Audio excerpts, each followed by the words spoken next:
어느 세일즈맨의 죽음이라는 연극 작품이 있습니다. 이 작품이 처음 발표된 건 1947년인데요. 1985년에는 더스틴 호프만이라고 하는 배우가 주연을 해서 영화로도 상영된 적이 있습니다. 우리나라에서도 최근에는 박근영, 손숙 배우가 세일즈맨의 죽음이라고 하는 제목으로 연극 무대에 올리기도 했습니다. 이 작품은 아서 밀러라고 하는 미국의 3대 극작가 중에 한 명인 이분이 쓴 대본인데 마릴린 monroe의 남편으로 더 유명하게 알려져 있는 분입니다.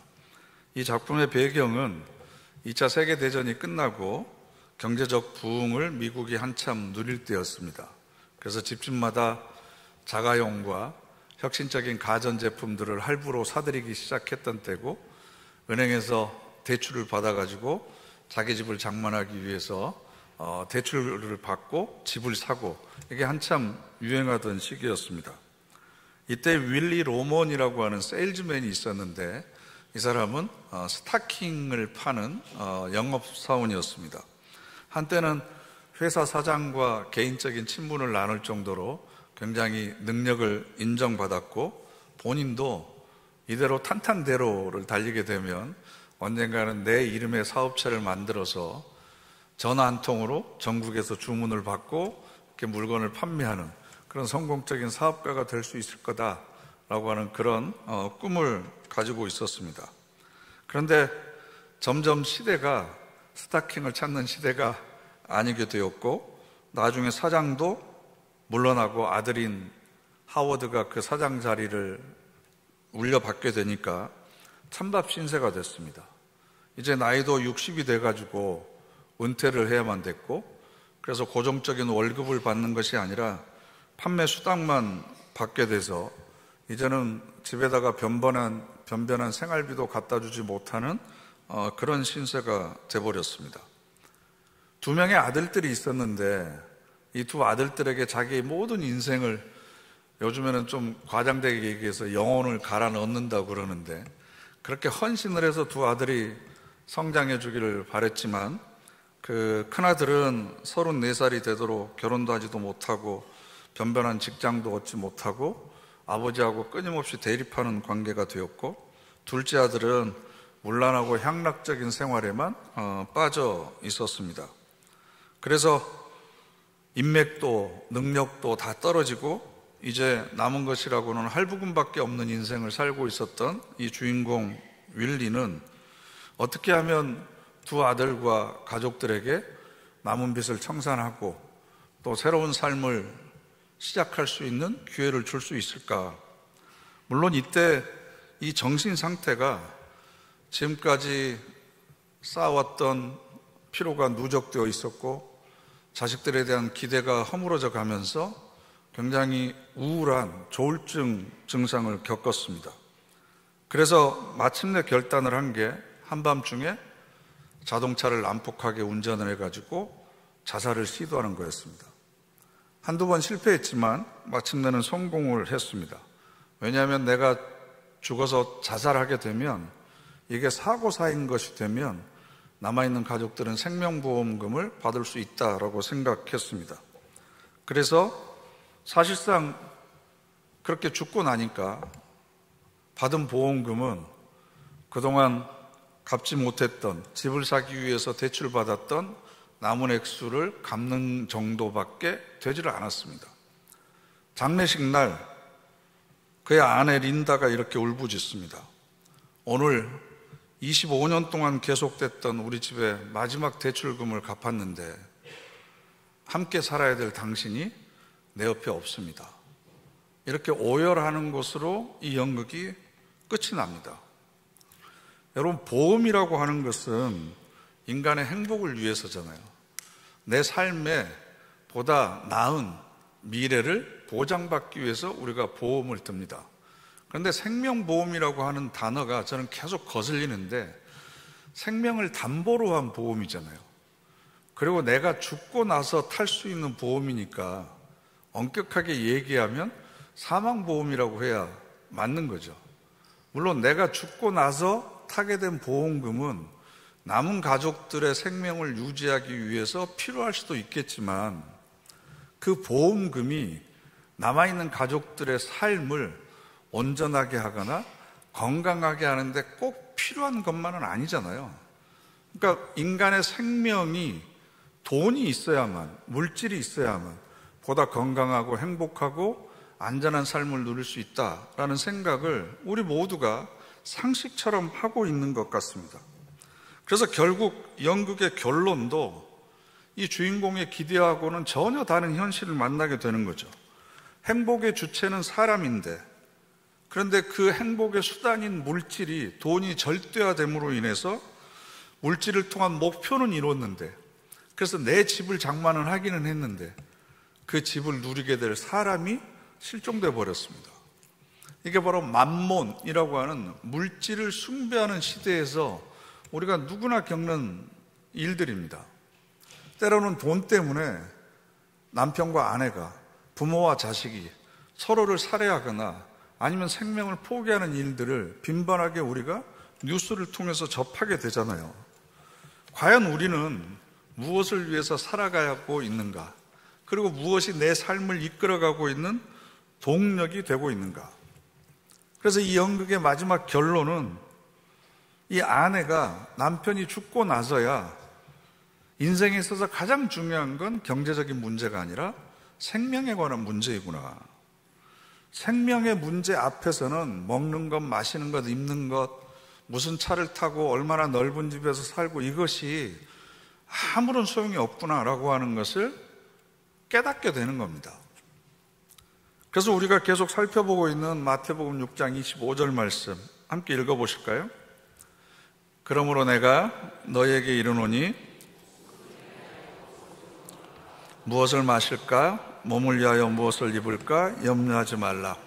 목숨이 음식보다 중하지 아니하며 몸이 의복보다 중하지 아니하냐. 아멘. 너무나 당연한 질문이고 상식적인 수준입니다. 당연히 우리 목숨, 생명이 먹는 것, 마시는 것보다 중요하고 우리 몸, 내 존재 자체가 입는 것보다 훨씬 중요합니다. 그리고 먹고 마시고 입는 것이 전혀 불필요한 것이 아니라 우리가 인생을 살아가는 데 있어서 꼭 필요하다는 것을 하나님께서도 알고 계십니다. 그래서 32절에 너희 하늘 아버지께서 이 모든 것이 너희에게 있어야 할 줄을 아시느니라. 있어야 할 줄을 아시느니라.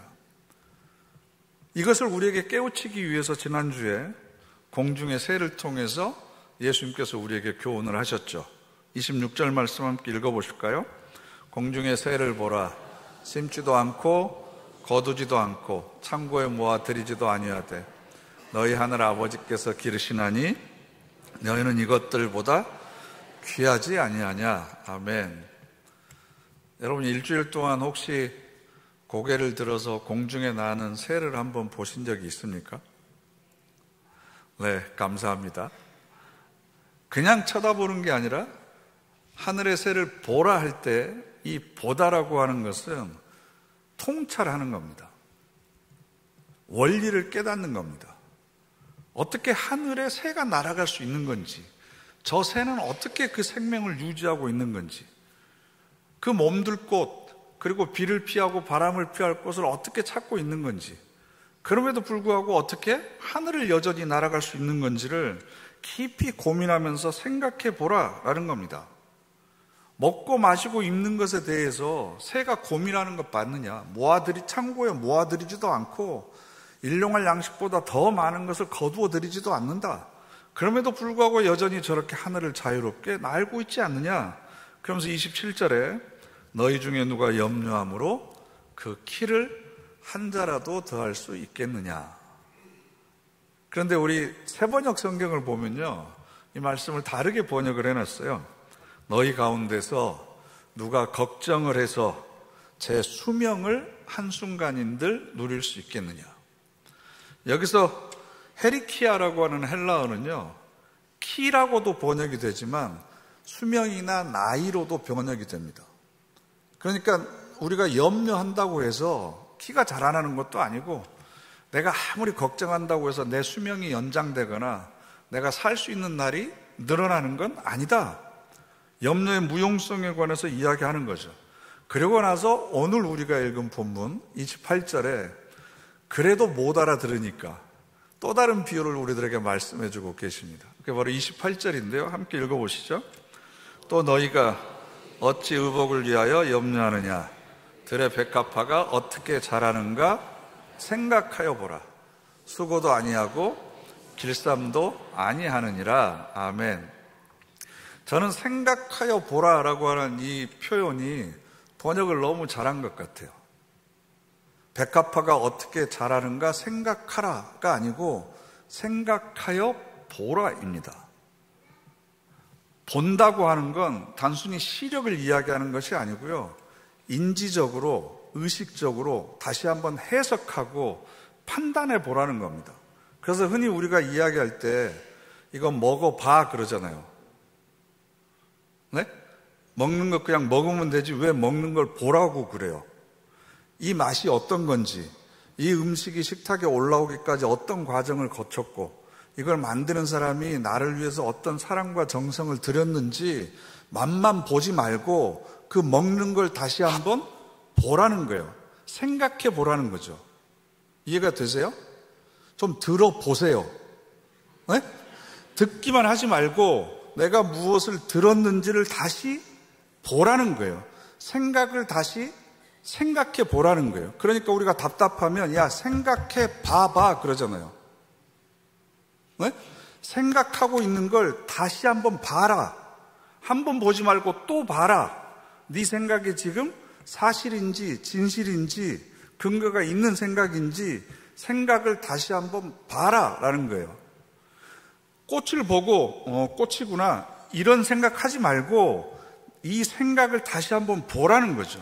왜 이 꽃이 여기에 있는 건지. 그래서 원래 단어는 카타만사노라고 하는 단어인데요. 아래를 보다라는 뜻이에요. 이 깊이 보다입니다.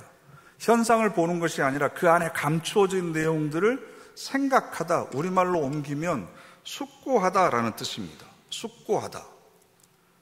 그래서 이 글을, 이 표현을 우리 새한글 성경은 이렇게 번역을 해놨어요. 들의 꽃들이 어떻게 자라는지 보고 배우세요. 생각하여 보라, 보고 배우라라는 겁니다. 저는 꽃을 잘 안 보거든요.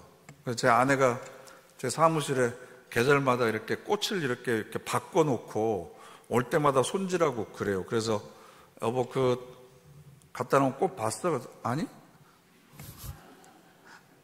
제가 그 공간 안에 이틀 사흘 계속 있음에도 불구하고 꽃은 보지 않는 거예요. 그래서 제가 이 설교를 준비하면서 제 방 안에 있는 꽃들을 굉장히 유심히 봤습니다. 생각하면서 보는 거예요. 생각하면서 보는 건 보고 배우라는 거죠. 그 안에 반드시 깨달음이 있다는 겁니다. 한 생명이 심겨져서 싹이 트고 줄기와 과즙을 뻗고 때가 돼서 꽃이 피고 또 그 다음 열매를 위해서 지구하는 이 모든 생명의 순환의 과정을 보면 깊이 생각해 보면 숙고해 보면 반드시 깨닫고 배울 만한 것이 있다라는 거예요. 꽃을 잘 보지를 않으니까 생각해 보지를 않으니까 우리가 살아가면서 쓸데없는 염려와 걱정을 많이 한다는 겁니다. 그래서 로마서 8장 18절 말씀을 보면 생각하건대 현재의 고난은 장차 우리에게 나타날 영광과 비교할 수 없도다. 생각하지 않으면요 고민에 함몰되어 버려요. 고민에 빠져버려요. 이 고통에 빠져버립니다. 그런데 생각해 보면 맞아. 예수님도 살아가시면서 고난을 겪으셨지. 내가 하나님 나라에서 받게 될 영광에 비하면 내가 살아가면서 몇십 년 동안 겪는 고난은 아무것도 아니지. 오히려 이 땅에서 고난을 겪는 것이 내가 나중에 하나님 앞에서 받을 영광을 오히려 가치 있고 의미 있게 만들어주는 거지. 고난은 선한 것도 아니고 악한 것도 아니니까 내가 어떻게 받아들이냐에 따라서 나에게 선한 것이 될 수도 있고 유익하게도 될 수 있는 거지. 그러면 고난을 어떻게 없앨 게 중요한 게 아니고 어떻게 받아들일 것인가를 생각하는 거죠. 이해가 되세요? 생각을 해야 되는 겁니다. 그래서 여러분이 걱정이나 염려가 되면 불안하잖아요. 우울하죠. 앞날에 대한 두려움이 있죠. 그럼 이런 부정적인 감정이 들 때마다 이 감정을 가능하게 만드는 생각이 어떤 생각인지를 내가 봐야 돼요. 생각을 다시 생각해 와야 되는 겁니다. 이 생각이 진실인지 사실인지 아니면 내가 해석한 건지 짐작하거나 추측한 건지, 만약에 사실이나 진실이 아니고 이럴 거야 짐작하거나 이렇게 될 거야 추측하거나 이런 생각이라면 그냥 흘려보내면 됩니다. 그 생각에 붙들리지 않으면 됩니다. 진실도 아니고 사실도 아닌 생각을 계속해서 붙들고 있다 보니까 염려는 더욱더 커지고 불안도 커지고 두려움이 커지고 그러다 보면 내 삶을 짓누르게 되는 거죠. 카타만사노, 숙고하면 되는 겁니다. 숙고하면. 여러분 한번 생각을 해보세요. 내가 느끼고 있는 감정들이 사실에 근거하고 있는 건가? 그건 진실이라고 이야기할 수 있는 건가? 그거 하나만 물어봐도 우리가 걱정하고 염려하고 사는 것의 절반 이상은 줄일 수 있습니다. 그래서 지금 꽃을 보고 깊이 생각하라는 거죠. 백합화는 여기 앞에도 예쁜 난꽃이 있잖아요. 제가 이 꽃의 이름을 잘 모릅니다. 먹는 것의 이름은 잘 알지만 예쁘게 꽃 피우려고 노력하지 않습니다. 길쌈하지 않습니다. 길쌈이라고 하는 건요, 누에꽃이에서 우리가 씨를 뽑아가지고 씨를 만들잖아요. 여러 가지 씨를 만들고 그 씨를 배를 짜죠. 명주씨를 가지고. 이 모든 과정을 다 길쌈하는 거라고 그럽니다. 백합화는 자기가 입을 옷을 만들기 위해서 그렇게 수고하지 않습니다. 왜냐하면 존재 자체가 아름답기 때문에 그렇습니다. 무엇으로 꾸미지 않아도 내 스스로가 아름답다는 것을 꽃들은 압니다. 만약 이 꽃을 내가 장식하기 위해서 여기다가 색깔을 입히고 금박을 뿌리고 이런다고 생각을 해보세요. 지금보다 더 아름다울 수 있겠습니까? 그럼 왜 우리는 내가 나인 것에 만족하지 못하고 계속해서 나를 꾸미려고 할까? 무엇을 입을까? 무엇을 걸칠까? 어떤 경력을 쌓을까? 어떤 지위에 오를까? 또 어떤 이력으로 나의 업적으로 나를 포장을 할까? 자꾸 나를 치장하는 건 내 존재 자체가 얼마나 소중한지를 우리가 잘 모르고 있기 때문에 그렇습니다. 우리 교단에 류형선 집사님이라고 작곡가가 계시는데요. 이분은 국립민속음악원 작곡가이기도 하십니다. 모두 다 꽃이야라고 하는 노래가 있는데 제가 알기로는 초등학교 교과서에도 실린 곡으로 알고 있습니다. 여러분도 좀 아시면 제가 불러보고 그럴 텐데 가사 내용이 이렇습니다. 산에 피어도 꽃이고 들에 피어도 꽃이고 길가에 피어도 꽃이고 모두 다 꽃이야. 아무데나 피어도 생긴 대로 피어도 이름 없이 피어도 모두 다 꽃이야. 봄에 피어도 꽃이고 여름에 피어도 꽃이고 몰래 피어도 꽃이고 모두 다 꽃이야. 동의하세요? 꽃은 서로의 아름다움을 비교하지 않습니다. 들판에 피어있는 이름 없는 들국화가 장미의 화려함을 부러워하지 않습니다. 국화가 수선화를 질투하지 않습니다. 닮아가려고 애쓰지도 않습니다. 있는 그대로 자기 자신의 모습에 만족하고 최선을 다해서 자기의 생명을 꽃피우려고 노력하는 것이 모든 생명의 기본인데 유독 인간만 내가 나인 것에 대해서 만족하지 못합니다. 황선아 시인이 쓴 시든 꽃에 반하다라는 시가 있습니다. 시든 꽃에 반하다. 시들어가는 꽃을 보면 놀라지 않게 조심스레 다가가 입술에 닿은 깃털의 촉감 같은 목소리로 아직 햇빛이 반할만 하오라고 속삭여줘야지. 옆에 계신 분한테 입술에 깃털이 닿는 듯한 그런 목소리, 그 촉감 아세요? 그렇게 부드럽게 옆에 있는 분에게 아직 햇살이 반할만 합니다. 거북스러우세요? 해보세요, 다시. 아직 햇살이 반할만 합니다.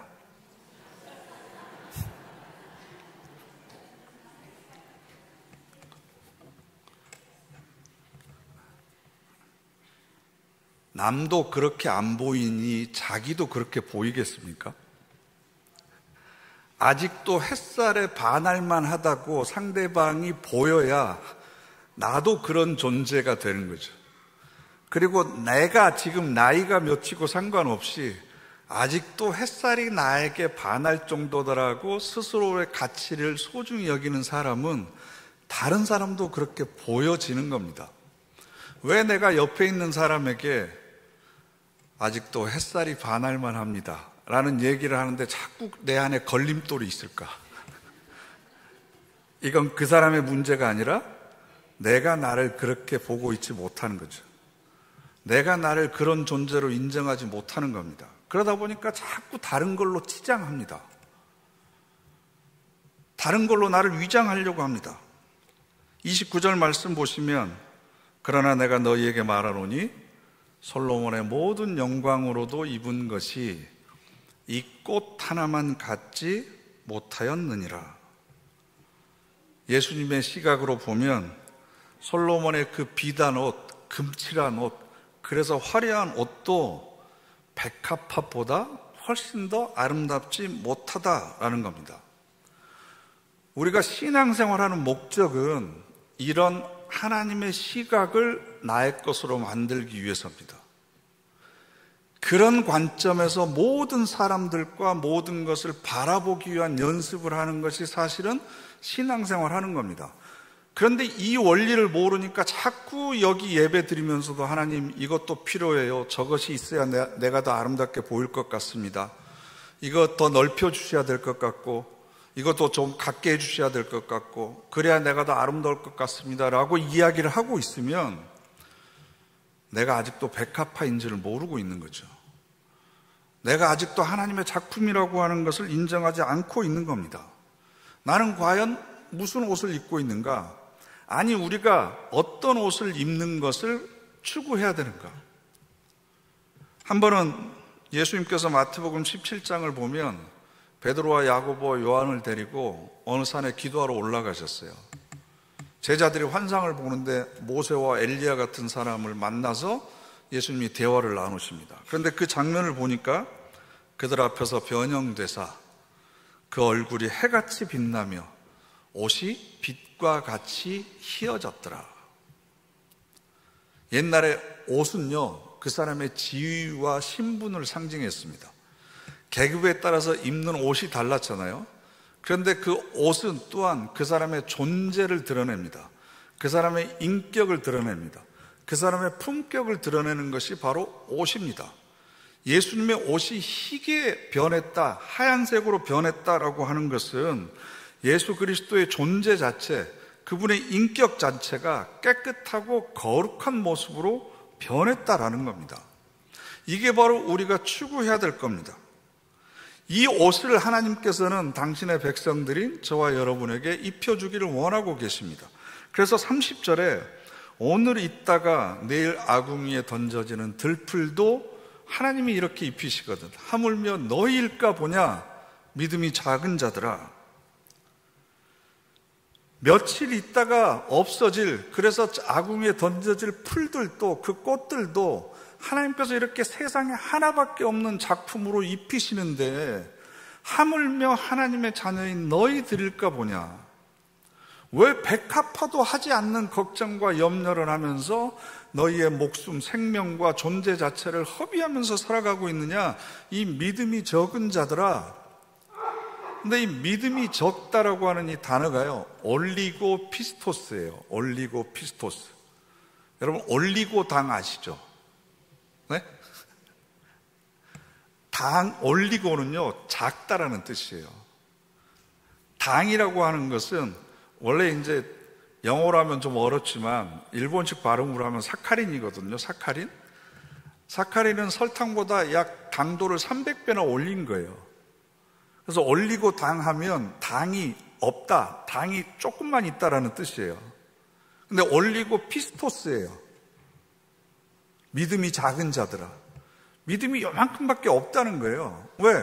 왜 백합화도 하지도 않는 걱정을 하고 염려를 하고 있느냐? 왜 그것 때문에 삶의 에너지와 열정을 소진하고 있느냐라는 겁니다. 그러면서 왜 세상적인 것으로 치장하려고 하느냐?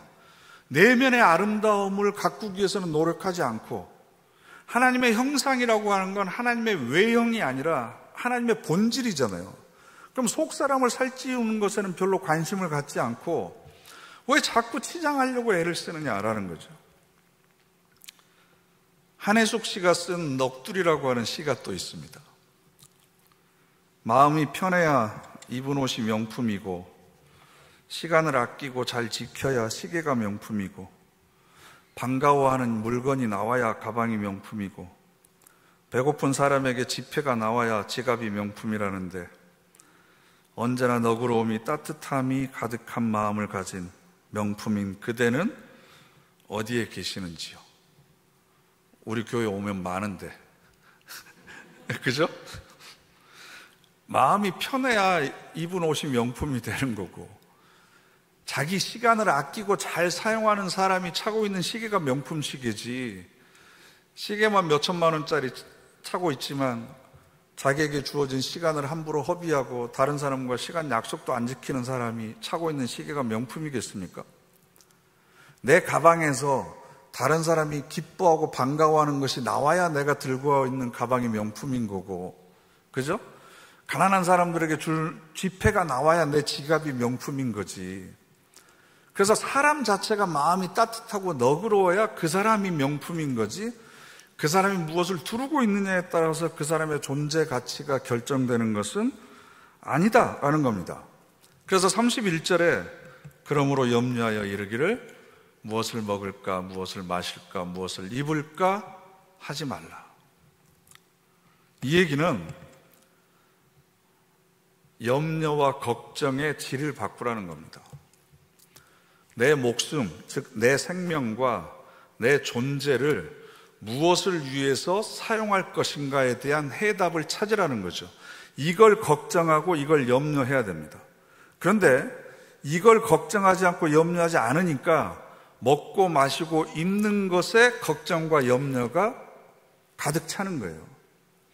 내 생명을, 내 남아있는 삶을, 내 삶의 열정과 에너지, 나에게 있는 삶의 기회와 하나님께서 주신 삶의 자원들, 이것을 내가 어디에다 쓸 것인가를 염려해서 목표를 정하고 그것을 위해서 살면, 이것을 염려하고 걱정하면 먹는 것, 마시는 것, 입을 것에 대한 염려도 거룩한 염려로 바뀌게 되는 거죠.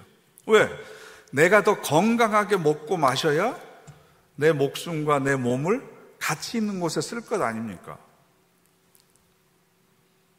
내 생명과 내 존재 자체를 하나님의 나라와 그 의를 위해서 사용을 해야 되겠다라고 확정을 하면 먹고 마시고 입는 것도 그 일을 위한 것이 되니까 이것도 거룩한 일이 되는 거고, 이것에 대한 염려도 거룩한 염려와 거룩한 근심이 되는 겁니다.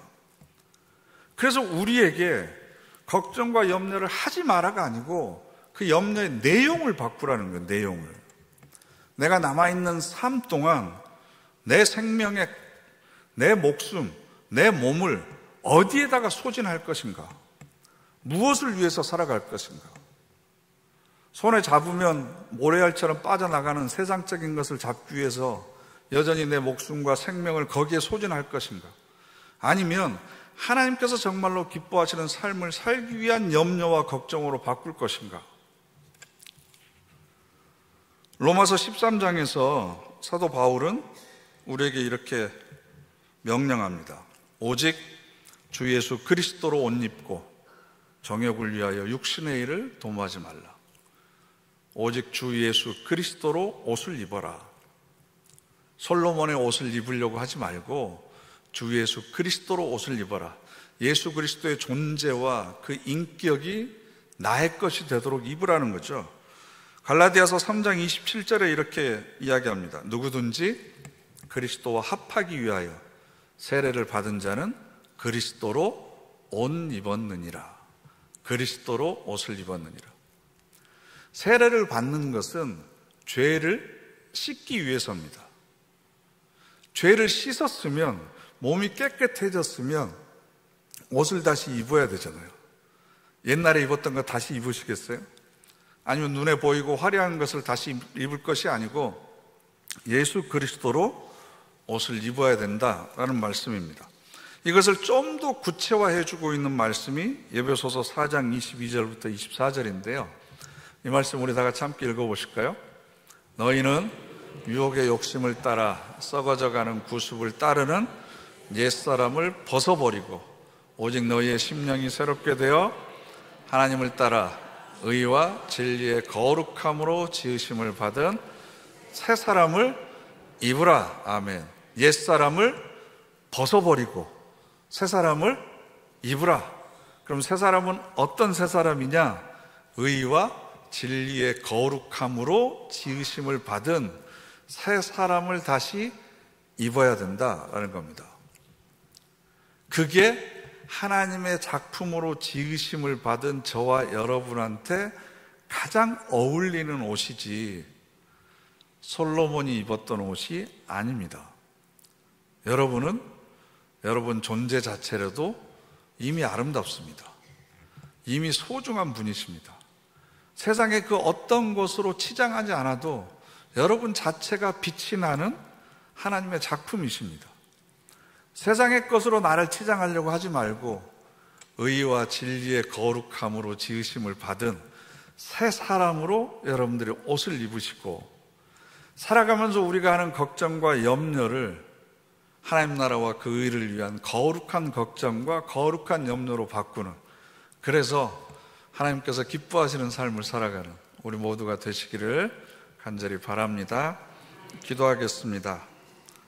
이 시간 우리 다 같이 합심해서 결단의 기도 드리기를 원합니다. 하나님, 우리는 아직도 솔로몬의 옷, 권력의 옷, 소유의 옷, 세상이 알아주는 화려한 옷을 입기를 원합니다.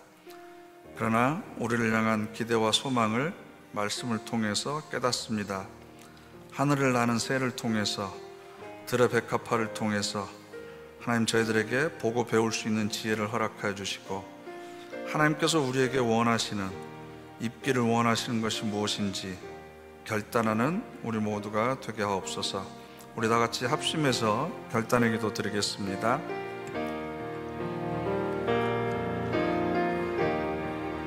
거룩하신 하나님, 그래서 보시기에 나의 삶이 더욱더 거룩하고 의로운 삶이 되게 합니다. 하나님의 삶을 더욱더 바뀌어지게 되기를 원합니다. 저에게 복의 복을 허락하여 주셔서 그 사신 모든 말씀들이 우리들의 삶을 통해서 이루어지는 은총을 허락하여 주시옵소서. 그래서 우리 모두가 하나님께서 기뻐하시는 명령만 되게 해주시고, 하나님께서 보시는 하나님 나라의 명품의 삶을 살아가도록 주여 인도하여 주시옵소서.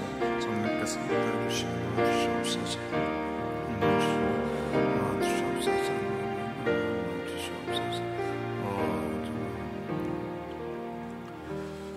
창조주 하나님, 우리 모두를 세상에 하나밖에 없는 고귀하고 아름답고 가치 있는 작품으로 만들어주시니 감사를 드립니다. 이제는 의와 진리의 거룩함으로 지으심을 받은 새 옷을 입게 하여 주셔서 하나님의 영광을 온전히 드러내는 복된 삶이 되게 하여 주시옵소서. 예수님의 이름으로 기도드립니다. 아멘.